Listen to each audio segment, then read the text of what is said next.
पाथाम तलाते विज्ञान चेतना नवा बाबत ते गालमाराव लगी तेहिन सानताड़ी आखड़ा ले नेता कदिया मानवतान सत्येश्वर मुर्मू मुर्मू गमके माले पाटा खन जोहार जोहार गे गमके पाथाम तलाते विज्ञान चेतना नवा विषय रे गालमाराव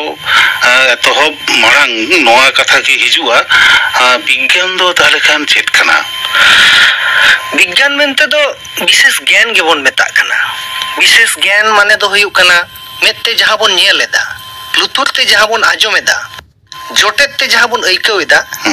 ओना भागे लेका पर्यवेक्षण काते परीक्षा निरीक्षा काते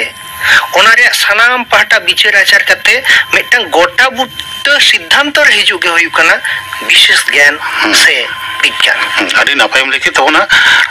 ताले खान आज विज्ञान चेतना रना कथा लई हियो कना नोआ रना लाक्ति दो चिदा विज्ञान चेतना रे लाक्ति दो अडी गान गे मेना चेदा से धरती रे जहां तिना जाति सावता रेन हो सोसनो रे सामांग से रे को लहा कना उनको तो विज्ञान रेना दावे तेगे को लहा कना विज्ञान चेतना खातिर गे को लहा कना सनाम थोकरेन होगा गे विज्ञान चेतना तहन दो निहत गे लागती कना जहां चासी बोया को चास अर्जन कते को जोमेदा उनको जदि हासा इदी कते इता इदी कते सार्विस इदी कते होय हिसित इदी कते यथार्थ सही वैज्ञानिक ज्ञान बांग तहन तकवा एने खान दो भागे लेका फसल बाको अर्जाव दागया ओका हासा रे ओका इते एम लेखान भागे फसल हुआ सार्विस हो ओका ओका अक्तो तीन परिमाण एम लेखान नापाय हुआ दा पटान हो ओका अक्तो तीनटा एम लेखान भागेआ ओना को यथार्थ वैज्ञानिक ज्ञान से चेतना बांग तहलेन खान दो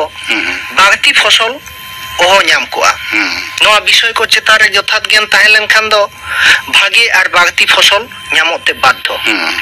चास अर्जन भागे हुआ साव सावते काउडी दागे ते हो केटेजो गानोआ नोय स्वास्थ्य विधि बाबत ते हो जुदी वैज्ञानिक चेतना बांग तहना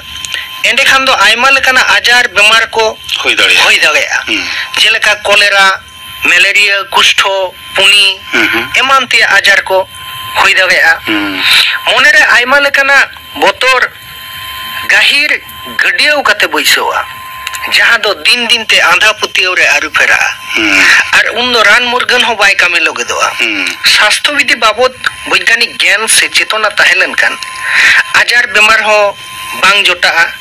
मोने रे मिछ बोतर हो बांग तहना और आंधा पुतियो हो सहा जी विज्ञान चेतना रना लाक्ति मेना आदि नापाय से एम लेके तबना अच्छा आमा ओका लेका मने हुआ हर हपन तलारे ओना चेतना को तिना मेना आबो हपन को तलारे उनका लेका विज्ञान चेतना तो बानुआ विज्ञान चेतना रे धाराधारी रे दो बानु आकात बना ओना तेगे नित हो आबन दो आयमा गान ताइनम रेगे मेना आकात बना सोसनो साव ताल मिलाव कते बांग बन ताराम दावे कना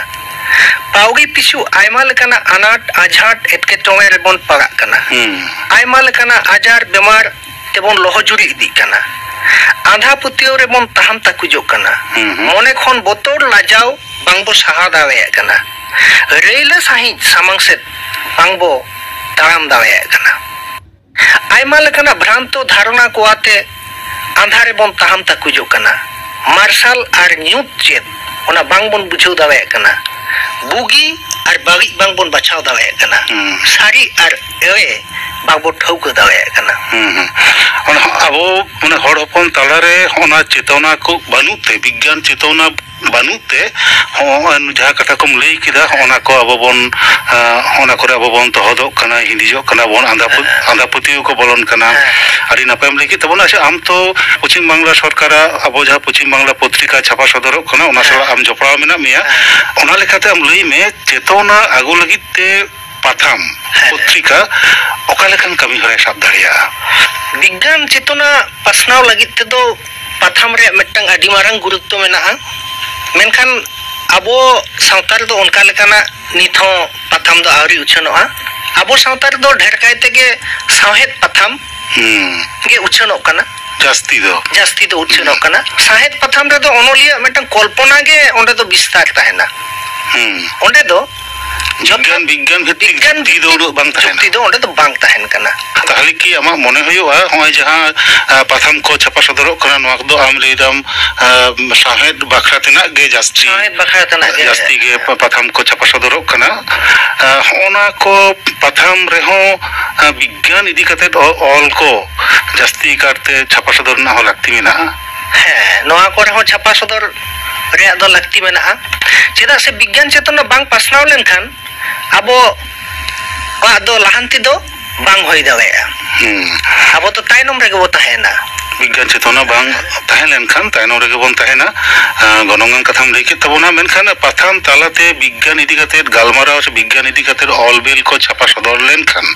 ᱟᱵᱚ ᱱᱚᱝᱠᱟ ᱵᱚᱱ ᱧᱮᱞ ᱠᱟᱫᱟ ᱡᱟᱦᱟᱸᱭ ᱠᱚ ᱚᱞᱚᱜ ᱵᱟᱠᱚ ᱵᱟᱰᱟᱭᱟ ᱩᱱᱠᱩ ᱛᱚ ᱟᱨ ᱯᱟᱛᱷᱟᱢ ᱫᱚ ᱵᱟᱠᱚ ᱯᱟᱲᱦᱟᱣ ᱫᱟᱲᱮᱭᱟᱜᱼᱟ ᱵᱤᱜᱽᱜᱟᱱ ᱤᱫᱤ ᱠᱟᱛᱮᱫ ᱢᱤᱫᱴᱟᱝ ᱚᱞ ᱪᱷᱟᱯᱟᱭᱮᱱᱟ ᱢᱤᱫᱴᱟᱝ ᱯᱟᱛᱷᱟᱢ ᱨᱮ ᱡᱟᱦᱟᱸᱭ ᱚᱞᱚᱜ ᱮ ᱵᱟᱲᱟᱭᱟ ᱩᱱᱤᱜᱮ ᱯᱟᱲᱦᱟᱣ ᱫᱟᱲᱮᱭᱟᱫᱟᱭ ᱢᱮᱱᱠᱷᱟᱱ ᱡᱟᱹᱥᱛᱤ ᱦᱚᱲ ᱜᱮ ᱚᱞᱚᱜ ᱵᱟᱝᱠᱚ ᱵᱟᱲᱟᱭᱟ ᱩᱱᱠᱩ ᱫᱚ ᱯᱟᱛᱷᱟᱢ ᱦᱚᱸ ᱵᱟᱝᱠᱚ ᱯᱟᱲᱦᱟᱣ ᱫᱟᱲᱮᱭᱟᱜᱼᱟ ᱦᱚᱸᱜᱼᱚ ᱱᱩᱠᱩ ᱴᱷᱮᱱ ᱡᱟᱦᱟᱸᱭ ᱯᱟᱛᱷᱟᱢ ᱵᱟᱝᱠᱚ ᱯᱟᱲᱦᱟᱣ ᱫᱟᱲᱮᱭᱟᱜᱼᱟ ᱚᱞᱚᱜ ᱵᱟᱠᱚ ᱵᱟᱰᱟᱭᱟ ᱦᱚᱸᱜᱼᱚ ᱱᱩᱠᱩ ᱴᱷᱮᱱ ᱪᱮᱛᱚᱱᱟ ᱟᱹᱜᱩ ᱨᱮᱱᱟᱜ ᱯᱟᱱᱛᱷᱟ ᱪᱮᱫ ᱦᱩᱭ ᱫᱟᱲᱮᱭᱟᱜᱼᱟ ᱵᱤᱜᱽᱜᱟᱱ ᱪᱮᱛᱚᱱᱟ ᱯᱟᱥᱱᱟᱣ ᱞᱟᱹᱜᱤᱫ ᱛᱮ ᱡᱟᱦᱟᱸᱭ ᱚᱞᱚᱜ ᱵᱟᱠᱚ ᱵᱟᱰᱟᱭᱟ ᱩᱱᱠᱩ ᱞᱟᱹᱜᱤᱫ ᱛᱮᱫᱚ ᱯᱨᱤᱱᱴ ᱢᱤᱰᱤᱭᱟ ᱵᱮᱜᱚᱨ ᱟᱨ ᱡᱟᱦᱟᱱ ᱢᱤᱰᱤᱭᱟ ᱠᱚ ᱢᱮᱱᱟᱜ ᱫᱚ ᱪᱮᱫ ᱞᱮᱠᱟ ᱨᱮᱰᱤᱭᱳ ᱞᱟᱝ ᱜᱟᱞᱢᱟᱨᱟᱣ ᱠᱟᱱᱟ ᱨᱮᱰᱤᱭᱳ ᱴᱤᱵᱷᱤ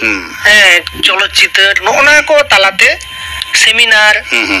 ᱱᱚᱜᱼᱱᱟ ᱠᱚ ᱛᱟᱞᱟᱛᱮ ᱩᱱᱠᱩ ᱛᱟᱞᱟ ᱨᱮᱫᱚ ᱵᱤᱜᱽᱜᱟᱱ ᱪᱮᱛᱚᱱᱟ ᱨᱮᱭᱟᱜ ᱯᱟᱥᱱᱟᱣ ᱜᱟᱱᱚᱜᱼᱟ ᱱᱚᱣᱟ ᱫᱚ ᱟᱹᱰᱤ ᱱᱟᱯᱟᱭᱮᱢ ᱞᱟᱹᱭ ᱠᱮᱫ ᱛᱟᱵᱚᱱᱟ ᱚᱱᱟ ᱵᱮᱜᱚᱨ ᱱᱚᱣᱟ ᱦᱚᱸ ᱞᱟᱹᱭ ᱜᱟᱱᱚᱜᱼᱟ ᱢᱩᱨᱢᱩ ᱜᱚᱢᱠᱮ ᱡᱟᱦᱟᱸᱭ ᱠᱚ ᱚᱞᱚᱜ ᱠᱚᱠᱚ ᱵᱟᱰᱟᱭᱟᱠᱚ ᱡᱟᱦᱟᱸᱭ ᱯᱟᱛᱷᱟᱢ ᱛᱟᱞᱟᱛᱮ ᱵᱤᱜᱽᱜᱟᱱ ᱪᱮᱛᱚᱱᱟ बाबद ᱛᱮᱠᱚ ᱯᱟᱲᱦᱟᱣᱮᱫᱟ ᱩᱱᱠᱩᱣᱟᱜ ᱦᱚᱸ ᱢᱤᱫᱴᱟᱝ ᱟᱸᱜᱤᱵᱷᱟᱨ ᱠᱟᱱᱟ ᱡᱟᱦᱟᱸᱭ ᱚᱞᱚᱜ ᱵᱟᱠᱚ ᱵᱟᱰᱟᱭᱟ ᱩᱱᱠᱩ ᱴᱷᱮᱱ ᱱᱚᱣᱟ ᱞᱟᱹᱭ ᱥᱚᱫᱚᱨ ᱦᱚᱸᱜᱼᱚ ᱱᱚᱝᱠᱟᱱᱟᱜ ᱱᱤᱛᱚᱜ ᱫᱚ ᱟᱵᱚ ᱵᱚᱱ ᱧᱮᱞᱟ ᱟᱵᱚᱣᱟᱜ ᱟᱛᱳ ᱴᱚᱞᱟ ᱠᱚᱨᱮ ᱦᱚᱸ ᱟᱭᱢᱟ ᱞᱮᱠᱟᱱ ᱜᱟᱶᱛᱟ ᱠᱚ ᱛᱮᱭᱟᱨ ᱟᱠᱟᱱᱟ ᱚᱱᱟ ᱜᱟᱶᱛᱟ ᱨᱮ ᱩᱱᱠᱩ ᱠᱚ ᱠᱟᱹᱢᱤ ᱫᱟᱲᱮᱭᱟᱜᱼᱟ ᱚᱱᱟ ᱜᱟᱶᱛᱟ ᱨᱮ ᱚᱞᱚᱜ ᱥᱮᱬᱟᱱ ᱦᱚᱲ ᱦᱚᱸ ᱡᱟᱹᱥᱛᱤ ᱢᱮᱱᱟᱜ ᱠᱚᱣᱟ ᱱᱚᱝᱠᱟ ᱦᱚᱸ ᱧᱮᱞ ᱟᱠᱟᱱᱟ ᱚᱱᱟ ᱜᱟᱶᱛᱟ ᱨᱮ ᱯᱟᱛᱷᱟᱢ ᱠᱚᱠᱚ ᱦᱟᱛᱟᱣᱟ ᱩᱱᱠᱩᱣᱟᱜ ᱦᱚᱸ ᱢᱤᱫᱴᱟᱝ ᱫᱟᱭᱤᱛᱛᱚ ᱢᱮᱱᱟᱜᱼᱟ ᱟᱢ ᱡᱟᱦᱟᱸ ᱠᱟᱛᱷᱟᱢ ᱞᱟᱹᱭ ᱠᱮᱫᱟ ᱟᱹᱰි ᱢᱟᱨᱟᱝ ᱢᱤᱫᱴᱟᱝ ᱟᱸᱜᱤᱵᱷᱟᱨ ᱢᱮᱱᱟᱜ ᱛᱟᱠᱚᱣᱟ ᱠᱞᱟᱵᱽ ᱯᱟᱦᱴᱟ ᱠᱷᱚᱱ ᱦᱚᱸ ᱵᱤᱜᱽᱜᱟᱱ ᱪᱮᱛᱚᱱᱟ ᱱᱮ ᱦᱚᱲ ᱠᱚᱴᱷᱮᱱ ᱥᱚᱫᱚᱨ ᱨᱮᱱᱟᱜ ᱟᱹᱰᱤ ᱢᱟᱨᱟᱝ ᱦᱟᱛᱟᱣ ᱫᱟᱲᱮᱭᱟᱜᱼᱟ ᱩᱱᱠᱩ ᱠᱚ ᱚᱱᱟ ᱠᱟᱹᱢᱤ ᱦᱚᱨᱟ ᱠᱚ ᱦᱟᱛᱟᱣ ᱫᱟᱲᱮᱭᱟᱜᱼᱟ ᱠᱚ ᱢᱤᱫᱴᱟᱝ ᱠᱟᱛᱷᱟᱢ ᱞᱟᱹᱭ ᱠᱮᱫ ᱛᱟᱵᱚᱱᱟ ᱵᱤᱜᱽᱜᱟᱱ ᱯᱟᱛᱷᱟᱢ ᱨᱮᱱᱟᱜ ᱠᱟᱛᱷᱟ ᱦᱚᱸᱜᱼᱚ ᱱᱚᱝᱠᱟᱱᱟᱜ ᱢᱤᱫᱴᱟᱝ ᱯᱟᱛᱷᱟᱢ ᱨᱮᱭᱟᱜ ᱡᱟᱦᱟᱸ ᱯᱟᱛᱷᱟᱢ ᱨᱮ ᱮᱠᱮᱱ ᱵᱤᱜᱽᱜᱟᱱ ᱤᱫᱤ ᱠᱟᱛᱮᱫ ᱜᱮ ᱚᱞ ko chapa sodoroa abuwa jahan santali te patham ko chapa sodorok kan tabona dom lay kida eken sahid idi katek ge bigyan patham renak lakti tina mena'a bigyan patham re lakti do aima ge mena'a bigyan patham abo talar ha bang udung kana onka do bang science तारसमेंट मिटा उड़ीसा खन प्रथम दो उड़चनक कान थागे नित दो मेनखान हापिद कना तो नितो दो आरो ढेर कायतेगे नोआ रे दो लगती मेना मेटा कथम लिखित तबना आरो आबो हड़ हपन तला रे दो उना विज्ञान चेतना बानु तबना